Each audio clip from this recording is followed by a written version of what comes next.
Google gets less traffic than TikTok. Google gets less traffic than TikTok. Years ago, I was a police officer in a small Texas town. One day, I got a call about a little kid who was running down the middle of the highway. When I found him, I had to chase him on foot and grab him to get him out of the roadway. After speaking with him, he told me which foster home he was leaving, but he would not tell me exactly why. Now, this kid was about 8 years old. I contacted the on-duty CPS worker and told him about the issues at the house the child was willing to tell me of. I also informed him that I was made aware of an older juvenile who was staying there and had been handled for several sexual assaults of a child. Of an 8-year-old child. Of an 8-year-old boy, just like this one. Apparently, little boys were his targets. WTF was he doing there in the first place? I asked. CPS replied, well, we consider him a low risk for repeat offenses, but we've got him in therapy. I replied, well, that's a relief. I bet whoever is doing a therapy is also the genius that thought it would be a great idea to put him in the same house with another 8-year-old boy. I asked the CPS worker what they were going to do with the runaway I had recovered, and he said, I guess we're just going to put him back in the same house. I said, are you fucking kidding me? I don't think so. It took hours and hours of tracking down that guy's supervisor to tell them that was pure bullshit. The kid was placed with another home. Probably a group of convicted cannibals for all I know. The system is so far gone. My family has a degenerative disorder known as Charcot-Marie-Tooth disorder. My parents had no idea until my sister was born, where it manifested particularly strongly. She stopped breathing for a while when she was a baby, and as a result, she is both physically disabled and developmentally delayed. She's 30 but is about 16 emotionally, mentally. Dad retired recently, so he applied for my sister to receive an increase to her Social Security benefits. We just got her to the point where she is trying to live independently. It isn't going well. Part of this means she had to be re-evaluated by the state, Wisconsin, and the results of this were comically evil. They sent my dad and my sister to an evaluation appointment at an office on the 6th floor of an old building downtown with a broken elevator. She's in a wheelchair and he's almost 70. So dad is frantically calling for assistance from his phone while they wait in the public lobby of this building, but no dice. No one at the office is answering. Luckily the guy doing the evaluation comes in from lunch or something, asks them if they're here to see XYZ, and then runs up to his office, grabs his stuff, comes back down, and evaluates my sister in the lobby. My sister, who can't walk. Can't fucking walk. Literally in a wheelchair. We get the letter with the results in the mail. They only communicate via snail mail. Mom is also chronically ill and dad is run ragged, so he doesn't get to the letter for about a week. She was denied. The guy evaluating her either said she was fine, or the people receiving the evaluation ignored it. And because she was denied, she lost all her benefits. The state literally does not believe that my wheelchair-bound younger sister is disabled. Luckily for us there's an appeal window.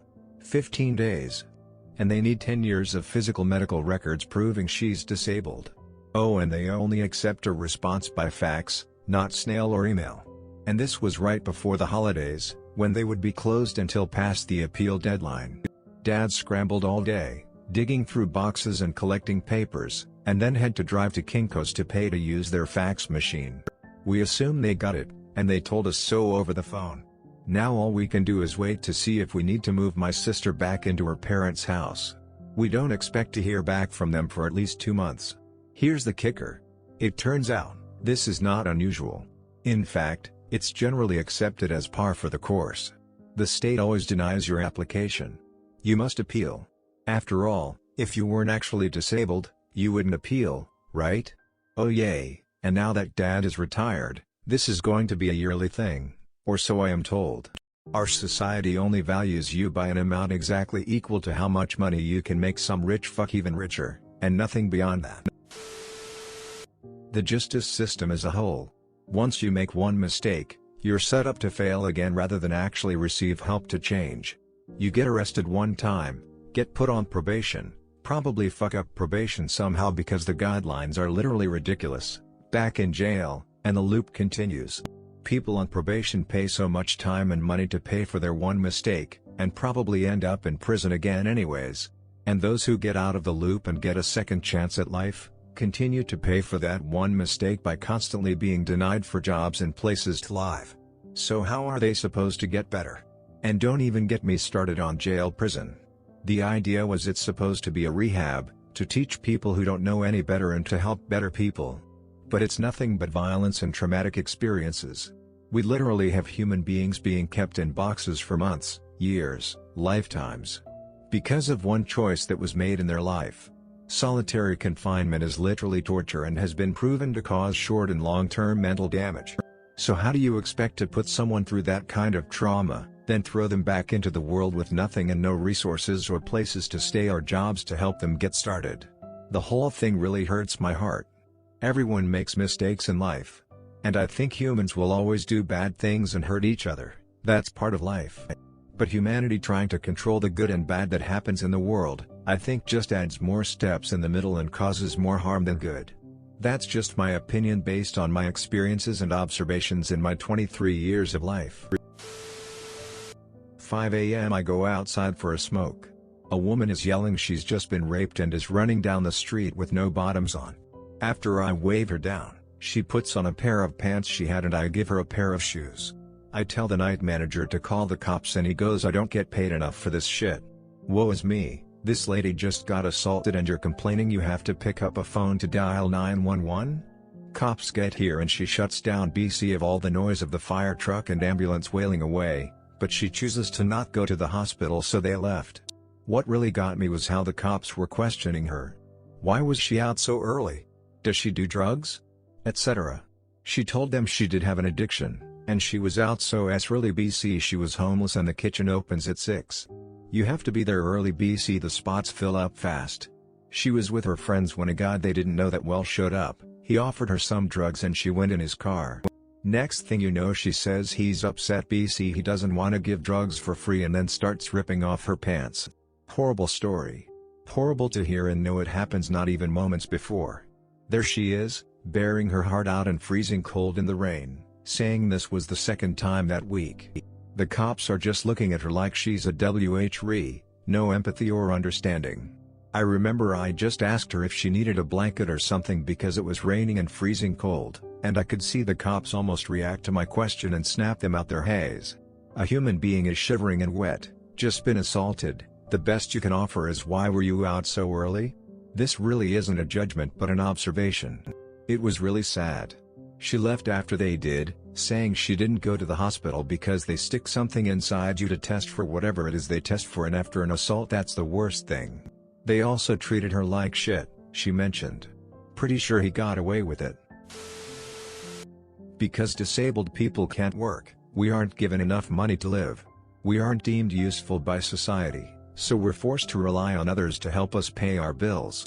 In several states, we aren't allowed to have more than $2,000 in our bank accounts, or we're stealing from the government.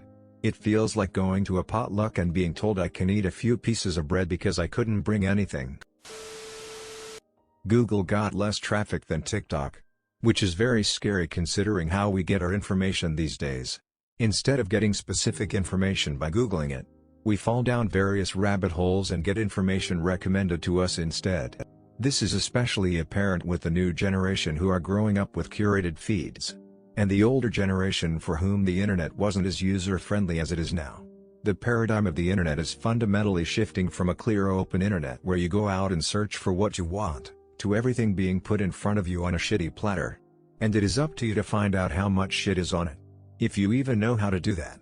What's scary is that do your own research doesn't mean Googling the information to find the most accurate and up-to-date answers on the most relevant web pages. It means clicking through truth videos until you are essentially surrounded by truth videos. These people say do you own research because they have no understanding of web pages, links, etc. All they know is their Facebook, YouTube, TikTok etc. feeds are all recommending truth feeds and they have no idea how to reiterate that information to you.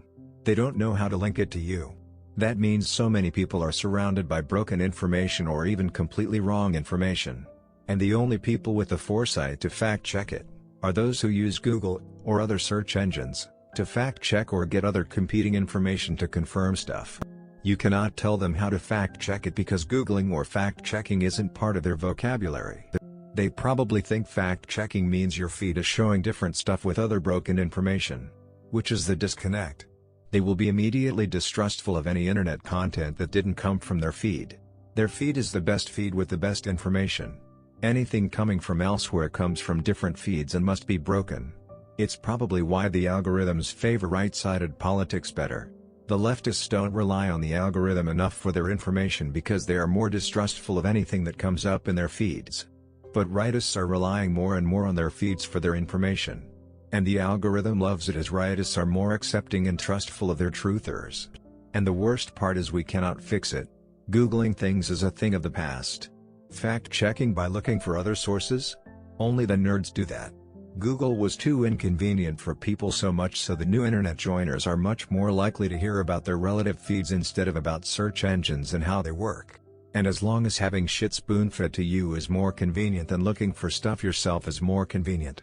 This is the convention.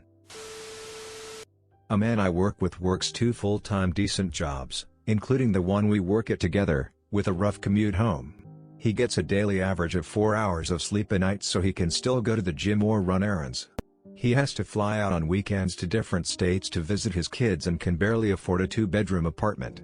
Every time I see him he looks like he's running on fumes. I don't know how he does it every day. In what world does a person work 2 full-time jobs and still can't have a decent quality of life? Can't even sleep a full night's sleep? And this is a first world country. This isn't even poverty, this is semi-normal. He'd be considered lucky in a lot of places. It's that last bit that makes my stomach churn at night.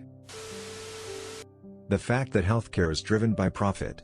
People I love rely on daily medicine that they can never stop taking because their condition can't be cured. The medicine is expensive as hell. They pay an extra sick tax to the pharmaceutical admins for the pleasure of their continued existence. Why the fuck isn't network a thing? If I'm having a heart attack, it's my fault for not shopping around for a hospital who takes my insurance? I have insurance and also no idea what it covers. I read the literature at open season until my eyes were sore. There is a portal on the insurance website where you can find a network providers using a drop-down menu somewhere, but it's clunky and awful and hasn't been updated since 2007, and all of these providers are a 50-minute drive away from my workplace, and Jesus Christ, I just want a wart burned off, and I already give you people $200 a month and I'm sure I'll have to pay the wart doctor anyway too, so why are you making this so difficult? The first open season after I started my job, they had an admin come from our health insurance provider and give a presentation. He told us that for every dollar we paid the insurance company, the employees were getting, on average, 98 cents worth of service. Okay, I think, sounds like we're getting close to our money's worth.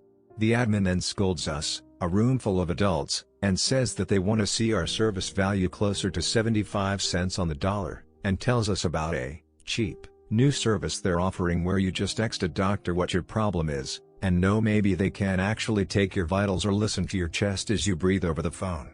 But we really need that extra money to pay our admins and you guys are being wasteful. I was depressed for most of last year. I tried researching therapy several times. The first page of Google results was always nothing but sponsored ads, and the realization that my despair was seen by the entire world as just another avenue for money making did not lessen said despair. I read a release from a pharma CEO once for some life-critical drug where they attempted to justify the batshit price of it. They freely acknowledged that the price was many orders of magnitude higher than materials, manufacturing, and R&D costs. Instead, the high price was justified because of the value that a sick patient would place on the drug. Without the drug, the patient wouldn't be able to go to work for 6 months. With it, they can. Therefore, the value of the drug is equivalent to 6 months' worth of pay. And that's what the price is. A bargain, really, since actually patient will die and never be able to work again without drug, so that's a ton of value a patient is getting for free. Aren't we just the nicest? It's getting increasingly difficult for me to view society at large as anything other than just wilderness with extra steps. People's entire livelihoods depend on being able to profit off of others' misery. If you're not being raped, then you're doing the raping. The fact that we still dwell on shitty social issues that could be so easily fixed if everyone just unanimously decided to not give a fuck. Every single issue that is actually discussed in the media seems like a non-issue. And every single actual issue never gets discussed. Our planet is literally melting and there's literal genocides happening. And people still get mad because someone decided they'd rather have a pussy than a dick or some stupid shit like that. Do black people deserve equal rights? Yes, they fucking do. How are we still talking about this? It's especially frustrating because both sides of any social issue have a bunch of talking heads validating both sides. It feels like the media just drums up imaginary issues and start discussions on dumb shit to distract you from actual issues that actually threaten us as a species. Even with the anti-vax shit. Would this even be an issue if the media didn't make it an issue? I could type about this for hours, but I won't because I'm basically just screaming into the void anyway, and I'd rather not use the brainpower. Lastly, if you guys want to hear my opinion on the matter, I believe we as humans cannot have the forethought to make good decisions based on the future. We only view the world by looking at the mistakes of the past and never the ones we could make in the future. This is exacerbated by how we treat global warming on an individual level. Most of us never experience the environmental collapse of our local environments. We view global warming as something that is bad, but isn't affecting ourselves, so there is no real problem. Focusing on social issues like feminism and Black Lives Matter, issues that are definitely to be taken seriously but are not as important as global issues that will impact humanity. Our inability to go beyond thinking for ourselves and instead of thinking for the greater good has already doomed us. Well, that's all for the video today. I hope you enjoyed it, and as always, have an amazing day.